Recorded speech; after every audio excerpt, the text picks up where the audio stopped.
உங்க வியூ திரு சீனிவாசன். எஸ், எடப்பாடியார் செய்த ஒரு மிகப்பெரிய தவறு என்னன்னா, ஆக்சுவலா இந்த எலெக்ஷனை பொறுத்த கடைசி வரைக்கும் ஒரு நேரேட்டிவ் செட் பண்ணாரு. ஓகே, இப்போ வந்து ஒரு உதாரணம், பிஜேபி மோடியை சொல்லி ஓட்டு கேட்கும், டிஎம்கே மோடியை எதிர்த்து ஓட்டு கேட்கும். இப்போ எடப்பாடியார் எதை சொல்லி ஓட்டு கேட்பா, எதை எதிர்த்து ஓட்டு கேட்டா? ஓகே, இந்த இடத்துல வந்து ஒரு வீழ்ச்சி இருந்தது.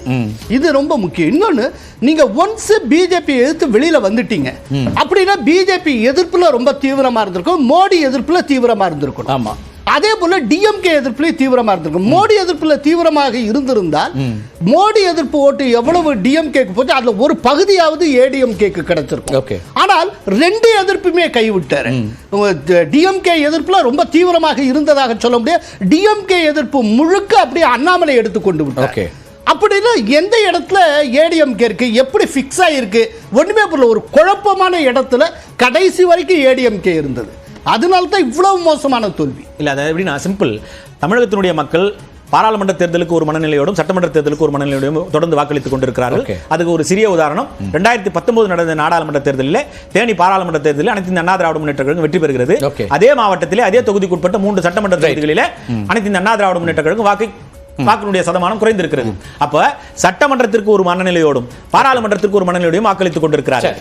அதனால இப்போ வந்து வாக்கு மொத்தமாக அங்க சென்று விட்டது. அதனால எங்களுடைய ஸ்ட்ராட்டஜி தப்புன்னு தயவு செஞ்சு நீங்க சொல்லாதீங்க. நான் அதை ஏத்துக்கவும் முடியாது. என்னால நாங்க கரெக்டான ஸ்ட்ராட்டஜி. 19 எப்படி வாக்களிச்சாங்கன்றீங்க? இல்ல, அதான் வேறு மனநிலையோடு இருக்கிறாங்கன்னு சொல்றேன் நான். சரி, பாராளுமன்றத்துக்கு 21 அனைத்து இந்திய அண்ணா திராவிட முன்னேற்ற கழகம் வெற்றி பெறுது. 21 ஆமா கரெக்ட். 21ல அப்புறம் ஏன் வெற்றி பெற முடியல? இல்ல, அதுதான் சொல்றேன் நான். அதாவது எப்படின்னா 10 ஆண்டுகள் தொடர்ந்து இந்த ஆட்சி கட்டில இருந்திருக்கிறோம். நான் எடப்பாடியாருடைய ஆட்சி நல்லா இல்லைன்னு நினைக்கல. ஒரு ஆன்டி இன்கம் ஜெனரலா ஒரு 10 வருஷம் ஊர் தலைவராக பஞ்சாயத்து தலைவராக இருந்தா அடுத்த முறை ஜெயிக்க முடியாது. ரொம்ப டஃப். இது ஒரு நாட்டுக்கான ஒரு தேர்தல் தொடர்ந்து இருக்கிறோம். ஆனால் அதை தாண்டி 75 இடங்களில் வெற்றி பெற்று இருக்கிறோம். அதான் வாக்கு சதமானம் 2.7 வாக்கு சதமானத்தில் தான் நாங்கள் ஆட்சி கட்டில இருந்திருக்கிறோம். 10-15% டிஃபரன்ஸே கிடையாது. சரி, ரைட், பேசலாம், நம்ம தொடர்ந்து பேசலாம். தமிழ்நாட்டுடைய எண்ணிக்கைகள் இப்ப நம்ம பார்த்தலாம். அதே போல பாமக 10 தொகுதிகளில் போட்டிட்டு அவங்க நிறைய தொகுதிகளில் பின்னடைவை சந்தித்திருக்கக்கூடிய செய்திகளை பார்க்கிறோம். அதையும் நம்ம இப்ப ஸ்கிரீன்ல பார்த்துடலாம்.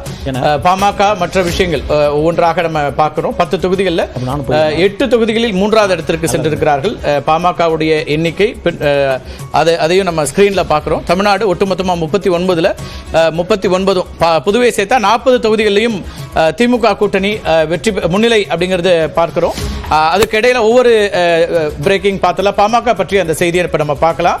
பாமக எத்தனை இடங்களில் போட்டியிட்டது என்பதும், கள்ளக்குறிச்சியில் பாமக பின்னுக்கு தள்ளி நாம் தமிழர் கட்சி வந்திருக்கக்கூடியதை பார்க்கிறோம்.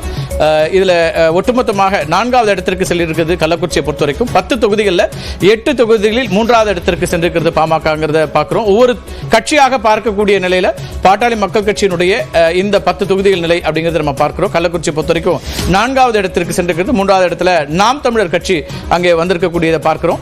இதை தவிர்த்து என்னென்ன தொகுதிகளில் யாரெல்லாம் வந்திருக்கிறார்கள் அப்படிங்கிறதே ரொம்ப சுருக்கமா நம்ம ஷார்ட்டா பார்த்துட முடியும். ஒவ்வொரு தொகுதியிலும் இப்ப தர்மபுரியில தொடக்கத்திலிருந்து முன்னணியில் இருந்த சௌமியா அன்புமணி அவர்கள் தோல்வி அடைந்திருக்கிறார். வெற்றி அடைந்த திரு மணி வெற்றி அப்படிங்கிற அந்த செய்தியை பார்க்கிறோம். திமுகவுடைய வேட்பாளர் வெற்றி அடைந்திருக்கிறார். ஆரம்பத்திலிருந்து முன்னிலையில் இருந்தது தர்மபுரி மட்டும்தான். திருமிகு சௌமியா அன்புமணி முன்னிலையில் இருந்தாங்க. கடைசியாக அவருடைய தோல்வி. நெல்லையில் திமுக வேட்பாளர் ராபர்ட் ப்ரூஸ் வெற்றி என்று அறிவிக்கப்பட்டிருக்கிறது. காங்கிரஸ் வேட்பாளர் திமுகவுடைய கூட்டணியில் இருக்கக்கூடிய காங்கிரஸ் வேட்பாளர் ராபர்ட் ப்ரூஸ் வெற்றி அப்படிங்கிற அந்த அறிவிப்பை பார்க்கிறோம். திமுக கூட்டணி வேட்பாளர், திமுகவுடைய கூட்டணியில் இருக்கக்கூடிய காங்கிரஸ் கட்சியினுடைய வேட்பாளர் வெற்றி என்பது அறிவிக்கப்பட்டிருக்கிறது. இதெல்லாம் அறிவிப்புகளாக வர வேண்டியதுதான். தமிழ்நாட்டை பொறுத்த வரைக்கும் ரொம்ப க்ளோஸ் ஃபைட்னு 2 இடம் தான் இருந்துச்சு. தருமபுரியில் ரொம்ப நெருக்கமான ஒரு க்ளோஸ் ஃபைட் இருந்தது. இன்னொரு பக்கம் அதே போல விருதுநகரில் ஒரு க்ளோஸ் ஃபைட் இருந்தது. எனவே வடசென்னையை பொறுத்த வரைக்கும் கலாநிதி வீராசாமி வெற்றி பெற்றிருக்கிறார். 2வது இடத்துல ராயபுரம் மனு, அதுக்கு பிறகு பாஜக 3வது இடம். இதுல எந்தெந்த இடங்கள்ல எத்தனை இடங்கள்ல பாஜக 2வது இடம் என்பதும் கூட கவனம் பெறக்கூடியதாக மாறி இருக்கிறது. திருநெல்வேலியில் ராபர்ட் ப்ரூஸ் வெற்றி பெற்றிருக்கிறார். திரு நயனா நாகேந்திரன், அதே போல ஜான்சி ராணி இருவருமே தோல்வி அப்படிங்கிறத பார்த்திருக்கிறோம். மற்ற எண்ணிக்கைகள் எல்லாமே நம்ம காலையிலிருந்து பார்த்தது தான். வாக்கு சதவீதம் என்பதை மட்டும்தான் பார்க்கணும்.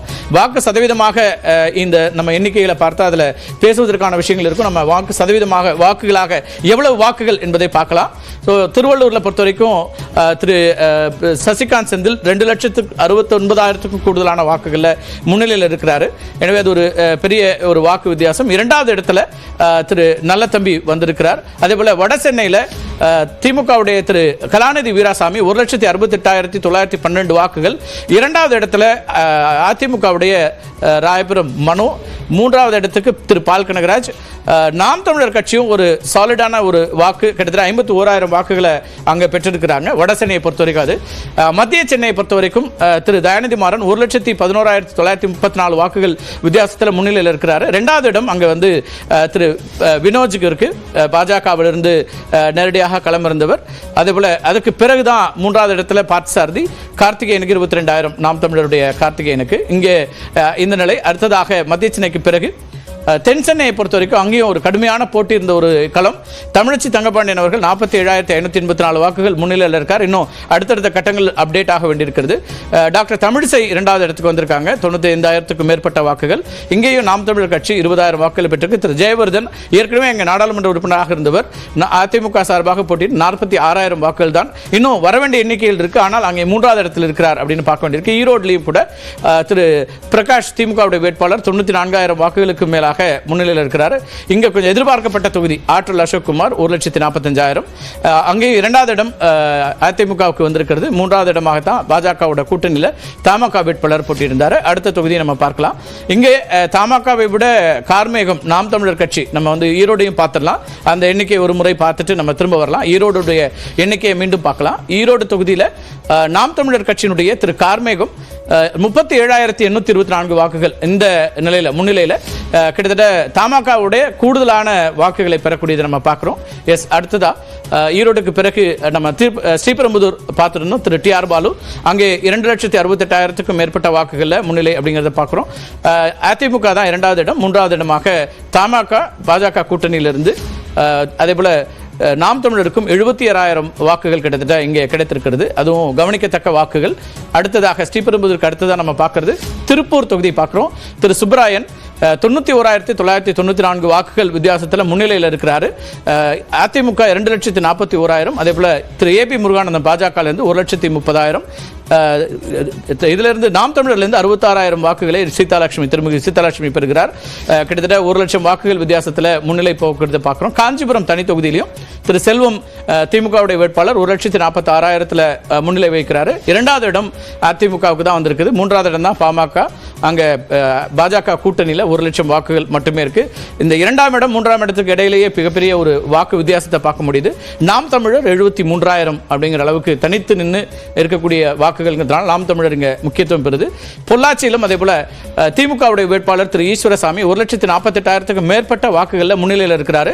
கார்த்திகேயன் அதிமுகவிலிருந்து 1,97,000 வாக்குகள். அதே போல பாஜக வசந்தராஜன் 1,55,000 பாஜக கூட்டணியிலிருந்து. திரு சுரேஷ்குமார் நாம் தமிழரிலிருந்து 39,000. இங்கேயும் ஒரு பெரிய வித்தியாசம். பொள்ளாச்சியில் அதிமுக வலுவா இருக்குன்னு எதிர்பார்க்கப்பட்ட இடம் இது. கிருஷ்ணகிரி தொகுதியில் திரு கோபிநாத் 74,000க்கும் மேற்பட்ட வாக்குகள் வித்தியாசத்தில் முன்னிலை வைக்கிறாரு. அங்கேயும் இரண்டாம் இடம் அதிமுக தான் வருது, 1,23,000.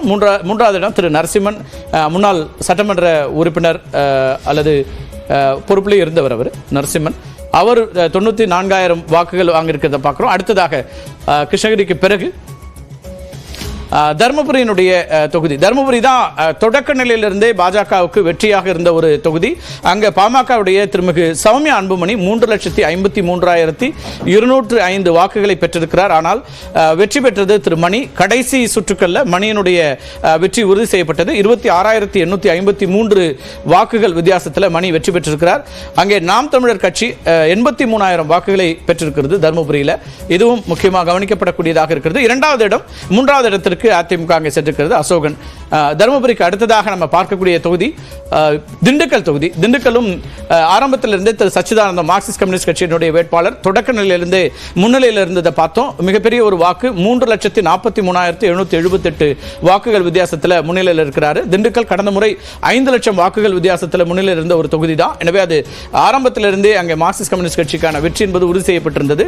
அதிமுக சார்பாக எஸ்டிபியினுடைய திரு முகமது முபாரக் அங்கே போட்டியிட்டார். 1,74,000. பாமகவுடைய திலகபாமா பாஜக வேட்பாளராக 83,000. நாம் தமிழர் கைலேராஜன் 74,000க்கும் கூடுதலான சற்றே கூடுதலான வாக்குகள். இது திண்டுக்கல்.